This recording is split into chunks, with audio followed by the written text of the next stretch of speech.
Assalamualaikum warahmatullahi wabarakatuh. Perkenalkan, kami dari kelompok 7 akan memaparkan mengenai Universal Standard GRI atau Global Reporting Initiative yang beranggotakan Meliana Wijianti, Muamaroh, dan Muhammad Rahman. Universal Standard GRI atau Global Reporting Initiative merupakan sebuah organisasi standar internasional yang independen. GRI sendiri selain membantu para pebisnis juga membantu pemerintahan dan organisasi lain untuk mengerti dan mengkomunikasikan dampak bisnisnya dalam isu perubahan iklim, hak asasi manusia, dan juga korupsi. Landasan yang berlaku untuk setiap organisasi yang menggunakan standar GRI untuk melaporkan dampak ekonomi, lingkungan, dan sosial. Sehingga standar ini berlaku untuk organisasi yang bertujuan menyiapkan laporan berkelanjutan sesuai standar GRI atau organisasi yang menggunakan standar GRI yang dipilih untuk melaporkan dampak yang terkait dengan topik ekonomi, sosial, atau lingkungan tertentu. Misalkan melaporkan emisi saja yang bertujuan untuk pembangunan berkelanjutan. Selanjutnya, Sustainability Report berdasarkan standar GRI dapat digunakan untuk mengukur kinerja organisasi terkait undang-undang, norma, kode, dan standar kinerja. Laporan dibuat untuk menunjukkan komitmen organisasi untuk pembangunan berkelanjutan, serta untuk membandingkan kinerja organisasi dari waktu ke waktu. GRI atau Global Reporting Initiative ini merupakan sebuah jaringan berbasis organisasi yang telah mempelopori perkembangan dunia. Paling banyak menggunakan kerangka laporan berkelanjutan dan berkomitmen untuk terus-menerus melakukan perbaikan dan penerapan di seluruh dunia. Nah, 3 fokus pengumpulan GRI ini, yang pertama ada indikator kinerja ekonomi yang terdiri dari 9 item. Yang kedua ada indikator kinerja lingkungan yang terdiri dari 30 item. Dan yang ketiga indikator kinerja sosial yang terdiri dari 40 item. Tujuan Global Reporting Initiative atau GRI yang pertama, dapat memberikan pemahaman akan dampak ekonomi, lingkungan, dan sosial bagi para pemangku kepentingan. Yang kedua, dapat memberikan gambaran yang seimbang dan wajar dari kontribusi positif dan negatif organisasi terhadap tujuan pembangunan berkelanjutan. Dan yang ketiga, dapat memberikan keputusan terinformasi berupa opini tentang kontribusi organisasi pada tujuan pembangunan berkelanjutan kepada para pemangku kepentingan. Selanjutnya, manfaat GRI ini ada manfaat internal dan eksternal. Manfaat internalnya itu meliputi meningkatkan visi dan strategi, memperkuat sistem manajemen, mengidentifikasi kekuatan dan kelemahan, dan memotivasi karyawan. Kemudian untuk manfaat eksternalnya seperti membangun reputasi dan kepercayaan, memicu daya tarik investor, memperkuat keterlibatan pemangku kepentingan, dan mengidentifikasi keunggulan kompetitif. Ikhtisar rangkaian standar GRI. Standar universal pada GRI 101 itu merupakan landasan di mana titik awal dalam menggunakan standar GRI. Kemudian pada GRI 102 merupakan pengungkapan umum, di mana digunakan untuk melaporkan informasi kontekstual tentang sebuah organisasi. Kemudian pada GRI 103 merupakan pendekatan manajemen, di mana untuk melaporkan pendekatan manajemen untuk setiap topik material. Selanjutnya standar topik spesifik ada GRI 200, GRI 300, GRI 400. Pilih dari standar-standar tersebut untuk melaporkan pengungkapan spesifik untuk setiap topik material. Nah, secara umum menggunakan standar GRI sebagai rangkaian untuk menyusun laporan berkelanjutan. Kemudian menggunakan standar GRI yang dipilih atau bagian dari isinya untuk melaporkan informasi spesifik. Standar GRI ini ada persyaratan, rekomendasi, dan panduan, di mana persyaratan ini merupakan instruksi wajib. Nah, persyaratan ini harus dibaca dalam konteks rekomendasi dan panduan. Kemudian rekomendasi ini bersifat tidak wajib. Tetapi ketika di dalam kasus, rekomendasi ini merupakan anjuran suatu tindakan. Kemudian panduan. Nah, panduan ini mencakup informasi latar belakang, penjelasan, dan contoh-contoh untuk organisasi lebih memahami persyaratannya. Assalamualaikum warahmatullahi wabarakatuh. Saya Meliana Widianti akan melanjutkan pemaparan materi yang sebelumnya sudah disampaikan oleh Mbak Maro. Saya akan membahas tentang kelebihan GRI dan kelemahan GRI. Kelebihan GRI karena GRI merupakan standar internasional yang dapat memberikan panduan atau pedoman mengukur kinerja CSR. Jadi GRI sendiri sangat dibutuhkan dalam pembuatan laporan berkelanjutan. Adapun kelemahan yang dimiliki oleh GRI yaitu indikator kinerja hanya dapat melakukan identifikasi terhadap keinginan atau kebutuhan stakeholder dan tidak dapat melakukan identifikasi kontribusi stakeholder. Struktur standar GRI sendiri itu dibagi menjadi dua, yaitu standar universal dan standar spesifik.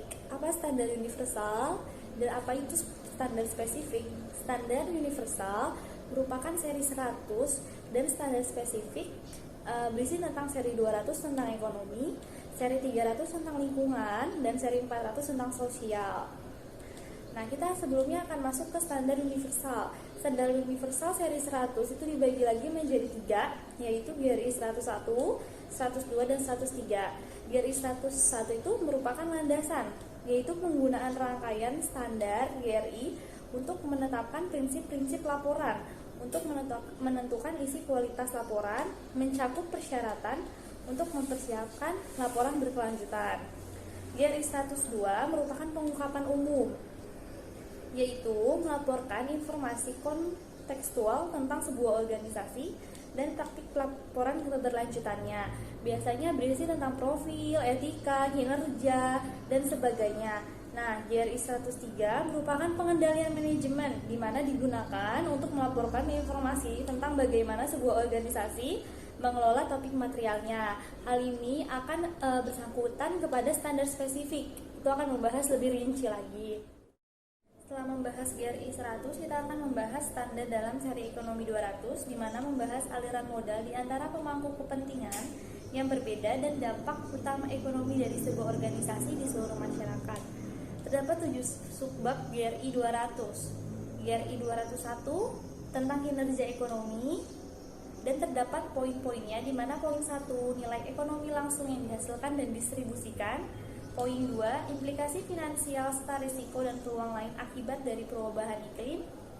Poin ketiganya ada kewajiban program pensiun, manfaat pasti dan program pensiun lainnya, dan bantuan finansial yang diterima dari pemerintah.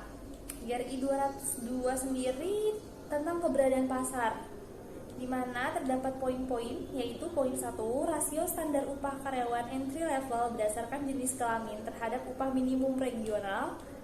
Di poin kedua terdapat proporsi manajemen senior yang berasal dari masyarakat lokal. Dan GRI 203 tentang dampak ekonomi tidak langsung. Poin pertama terdapat investasi infrastruktur dan dukungan layanan. Poin kedua tentang dampak ekonomi tidak langsung yang signifikan. Di GRI 204 tentang praktik pengadaan, poinnya hanya proporsi pengeluaran untuk pemasok lokal. Di GRI 205 tentang anti korupsi, poin pertamanya tentang operasi-operasi yang dinilai memiliki resiko terkait korupsi. Poin kedua, komunikasi dan pelatihan tentang kebijakan dan prosedur anti korupsi. Poin ketiganya, insiden korupsi yang terbukti dan tindakan yang diambil. GRI 206 tentang perilaku anti persaingan, di mana poinnya hanya satu, yaitu langkah-langkah hukum untuk perilaku anti persaingan praktik antitrust and monopoly. Terus GRI 207 pajak dan pembayaran kepada pemerintah, terdapat 4 poin. Yang pertama, pendekatan pajak. Poin kedua, tata kelola pajak, kontrol dan manajemen risiko. Poin ketiga, keterlibatan pemangku kepentingan dan pengelolaan masalah yang terkait dengan pajak. Poin keempat, tentang pelaporan negara antar negara. Assalamualaikum warahmatullahi wabarakatuh. Di sini saya akan melanjutkan materi dari saudari Meliana mengenai prinsip-prinsip pelaporan. Nah, prinsip-prinsip pelaporan itu sendiri terbagi menjadi 2. Yang pertama ada prinsip-prinsip pelaporan untuk menentukan isi dari laporan itu tersebut. Yang kedua ada prinsip-prinsip pelaporan untuk menentukan kualitas dari pelaporan itu dari kualitas dari laporan itu tersebut. Yang pertama itu akan ada prinsip-prinsip laporan. Untuk menentukan isi laporan itu meliputi inklusivitas, yang kedua untuk pemangku kepentingan, yang ketiga untuk konteks keberlanjutan, yang keempat materialitas, yang kelima itu kelengkapan. Yang untuk prinsip-prinsip yang kedua yaitu prinsip-prinsip yang untuk menentukan pelaporan, untuk menentukan kualitas laporan.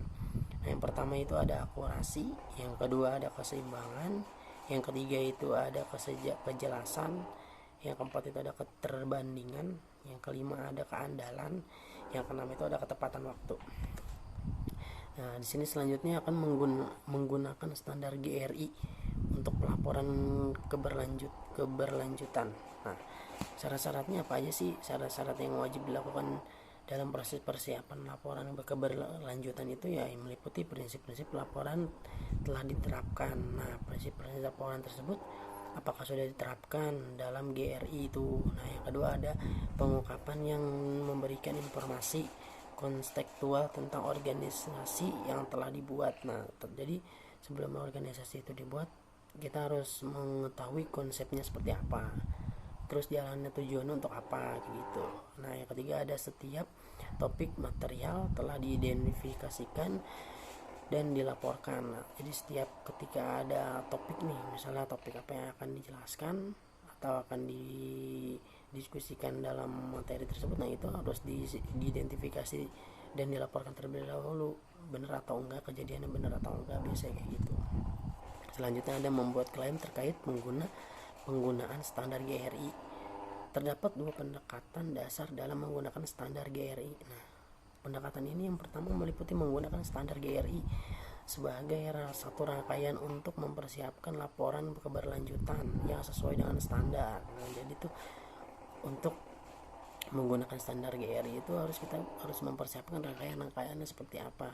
Laporannya harus menyusun data-data atau membuat data-data yang harus disiapkan untuk sebagai dasar standar dari GRI itu. Nah, yang kedua ada menggunakan standar yang dipilih atau bagian dari isinya untuk melaporkan informasi spesifik. Jadi ketika menggunakan standar yang dipilih, standar GRI yang dipilih standar apa, itu harus mengetahui bagian dari isinya dan harus mengetahui dan melaporkan spesifik tentang kejadian atau berita yang benar-benar terkini dan benar-benar terjadi. Nah, selanjutnya ada kriteria untuk mengklaim bahwa sebuah laporan telah disusun.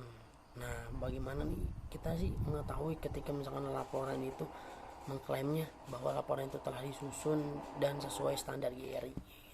Kriteria yang diwajibkan biasanya menggunakan klaim yang benar, pernyataan, penggunaan, dan material apapun yang diterbitkan bersama pengungkapan berdasarkan standar GRI. Kemudian ada gunakan GRI 101 biasanya, landasan untuk mengikuti proses dasar dalam menyiapkan laporan keberlanjutan.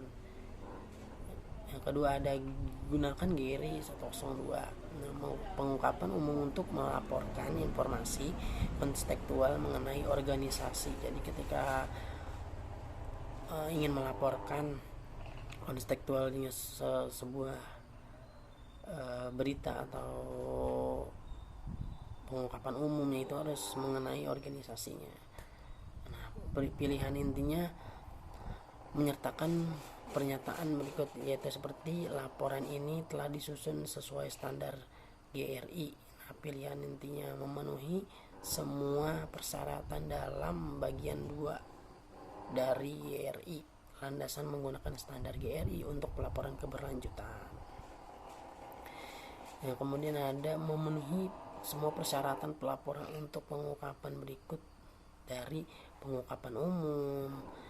Nah, pengungkapan umum juga terbagi menjadi pengungkapan 102-1 hingga 102-13 profil organisasinya. Nah, profil organisasi seperti apa, strateginya seperti apa, etika dan integritasnya seperti apa, tata kelolanya itu seperti apa dalam pengungkapan tersebut, hingga keterlibatan pemangku kepentingan.